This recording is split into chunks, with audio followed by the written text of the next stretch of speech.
2024 हे वर्ष खऱ्या अर्थी राजकारणातील घडामोडींचं राहिलं।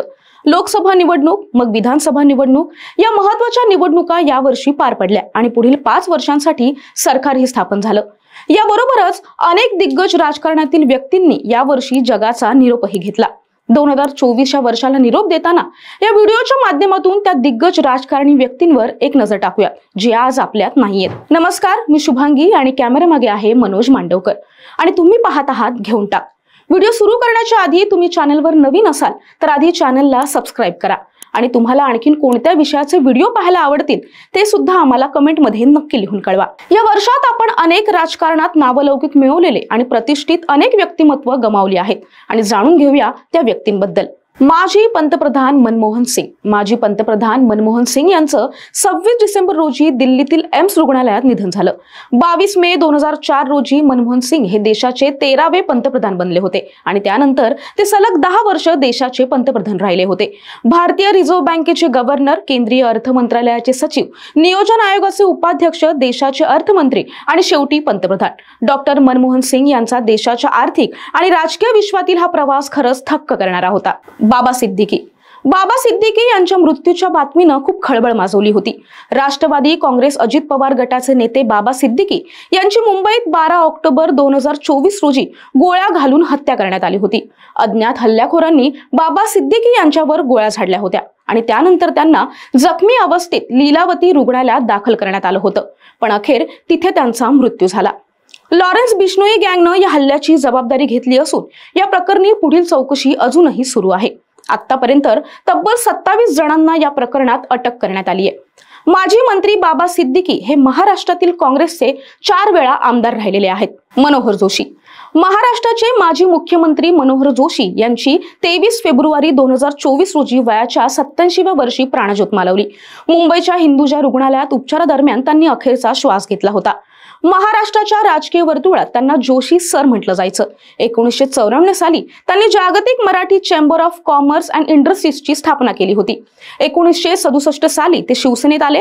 2दा नगरसेवक, 3दा विधान परिषद सदस्य, 1976-77 मध्ये मुंबईचे महापौर, 2दा विधानसभा सदस्य, 1990-91 मध्ये विरोधी पक्षनेते आणि 2002 ते 2004 मध्ये लोकसभा अध्यक्ष अशी अत्यंत महत्त्वाची पदं त्यांनी सांभाळली आहेत।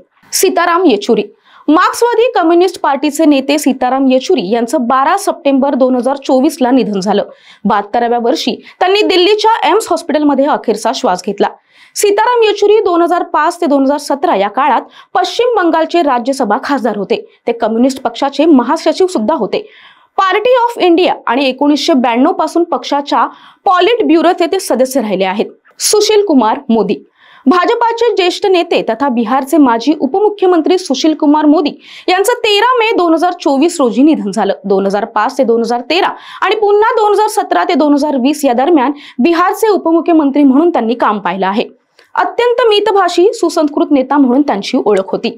नटवर सिंग, देशाचे माजी परराष्ट्र मंत्री आणि काँग्रेसचे ज्येष्ठ नेते नटवर सिंग यांचं 10 ऑगस्ट 2024 रोजी वयाच्या 95व्या वर्षी दीर्घ आजारानं निधन झालं होतं। नटवर सिंग यांची 1953 मध्ये भारतीय परराष्ट्र सेवेत निवड झाली। 1984 मध्ये त्यांनी निवडणूक लढवण्यासाठी सरकारी नोकरीचा राजीनामा दिला होता। जित्ता बाळकृष्ण रेड्डी, भारत राष्ट्र समितीचे नेते जित्ता रेड्डी यांचं वयाच्या 52व्या वर्षी 6 सप्टेंबर 2024 रोजी निधन झालं। रेड्डी यांनी TRS चा युवा नेता म्हणून आपली राजकीय कारकीर्द सुरू केली होती।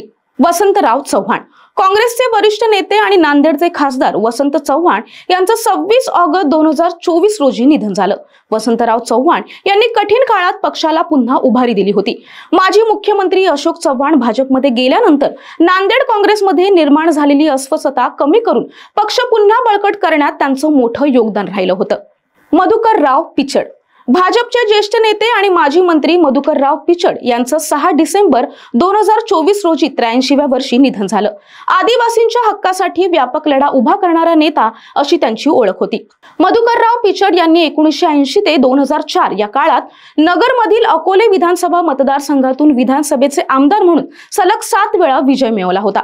मार्च 1995 ते जुलै 1999 या काळात ते महाराष्ट्र विधानसभेचे विरोधी पक्षनेते होते। तर हे होते काही मोठे राजकीय नेते ज्यांनी या वर्षात अखेरचा श्वास घेतला. व्हिडिओ आवडला असेल तर लाईक करा, शेअर करायला अजिबात विसरू नका आणि हा व्हिडिओ तुम्ही शेवटपर्यंत पाहिलात त्याबद्दल तुमचे खूप खूप आभार.